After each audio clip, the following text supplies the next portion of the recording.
But you're here. You're here. And I'm wondering if you can just tell us why you, as a mother of mothers, believes that it's important of your time as a Black woman and as a Black grandmother to speak up and to center HIV/AIDS in our community. Well, HIV became a very personal experience to me, because I don't know how many of you have heard about my now famous nephew, Johnny.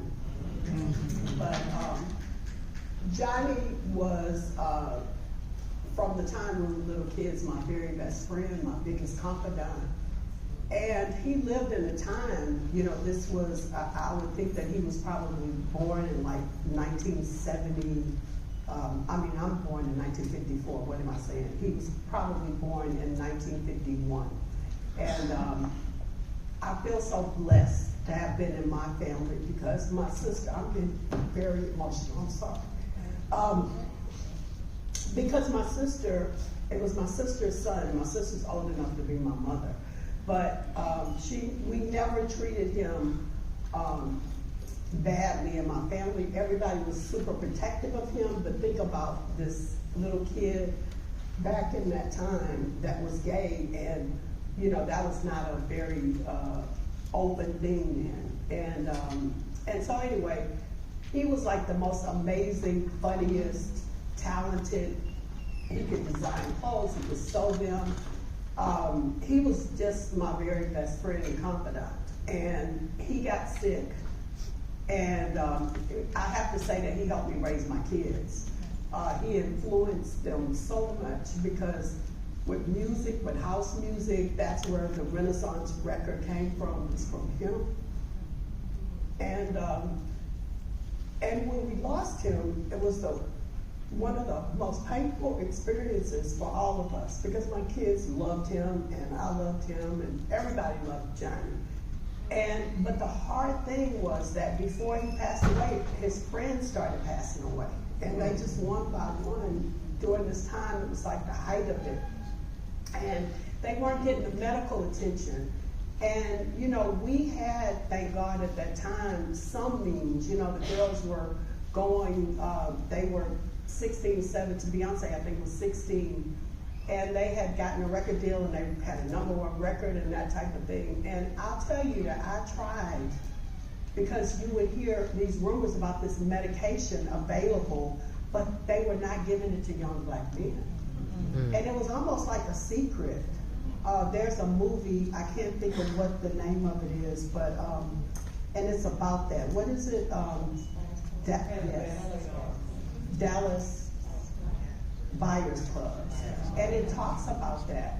And that was during that time, and I'm asking people, and we're trying to find, and they're giving him medicine, but it didn't do any good. So it was too late for him and many of his friends. But it's always been near and dear to my heart, because I know about the inequity, with us as Black women in healthcare, just us as Black people, period, that we don't get the care. It's very obvious when you walk into to a hospital or whatever, but it's become such a,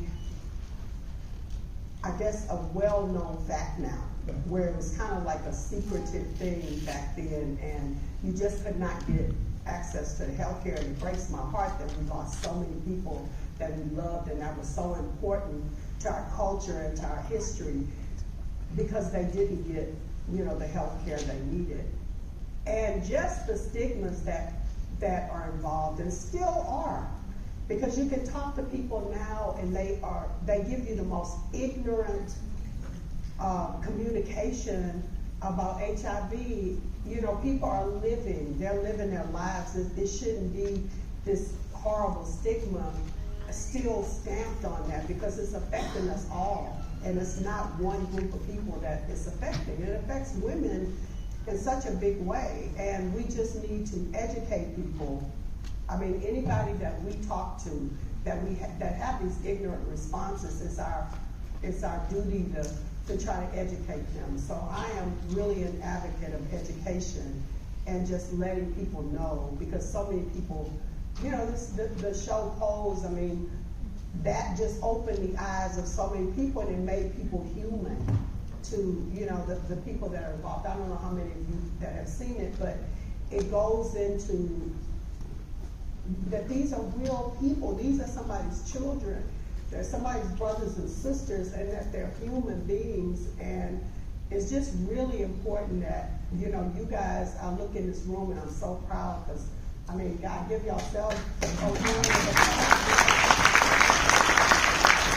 You guys are journalists, so you have so much power to spread the word and to get it out there. And so I was really excited when I got the call about this, that at this convention that this was a part of it, because it really is important, and I applaud you for that.